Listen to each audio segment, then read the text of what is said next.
किसरूळ येथील शेतात ठाण मांडून बसलेल्या गव्यास वन खात्यानं आणि शेतकऱ्यांनी घालवलं जंगल आदिवासात। ड्रोन कॅमेऱ्याद्वारे गव्याचा शोध घेण्याचा वन विभागाचा प्रयत्न।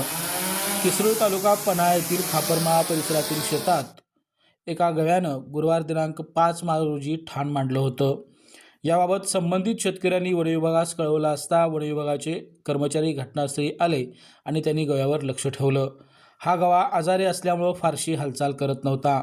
वन विभागाच्या वैद्यकीय अधिकाऱ्यांनी त्याच्यावर उपचार केल्यानंतर हा गवा तरतरीत झाला।